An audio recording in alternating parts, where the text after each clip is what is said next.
तर राज्यात आगामी महापालिका निवडणुकांचं बिगुल वाजण्यापूर्वीच प्रशासकीय हालचालींना वेग आलाय। एकाच पदावर 3 वर्षांहून अधिक काळ कार्यरत असलेल्या तसंच निवडणूक प्रक्रियेशी थेट संबंध येणाऱ्या IPS अधिकाऱ्यांच्या तातडीनं बदल्या करण्याचे आदेश निवडणूक आयोगानं दिलेत। यामध्ये मुंबई, नवी मुंबई आणि पिंपरी चिंचवडमधील बड्या पोलीस अधिकाऱ्यांचा समावेश असेल। येत्या 2 दिवसात गृह विभाग या बदल्यांचा निर्णय घेणार आहे।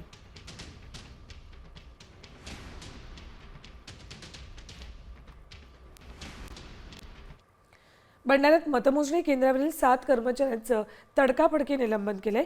नगरपालिका निवडणुकीच्या मतमोजणी केंद्रावर अक्षम्य दुर्लक्ष केल्याचा ठपका त्यांच्यावर ठेवण्यात आलाय। प्रभाग क्रमांक 3 मधील राष्ट्रवादीच्या उमेदवार करुणा राऊत यांचं एका EVM मध्ये नाव नसल्याची तक्रार निवडणूक निर्णय अधिकाऱ्यांकडे आली होती।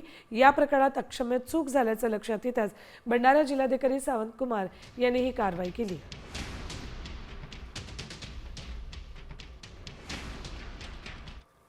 इंदर लाडक्या बहिणींसाठी दिलासादायक बातमी।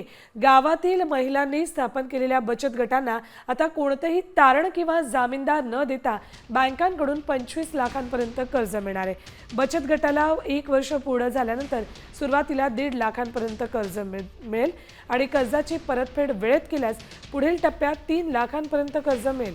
त्यानंतर हळूहळू कर्ज मर्यादा वाढवली जाईल। 3 लाखांपर्यंतचं कर्ज वार्षिक 7% व्याजदराने उपलब्ध होईल।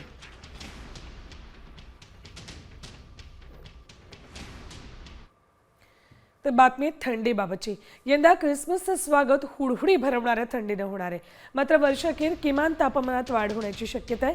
सरत्या वर्षाला निरोप देताना आणि नवीन वर्षाचं स्वागत करताना थंडीचा जोर काहीसा ओसरलेला दिसेल।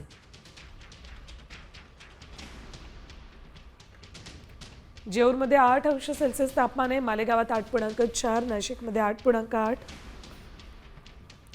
नागपूरमध्ये 9.2, संभाजीनगरमध्ये 10.5, परभणीत 10.6।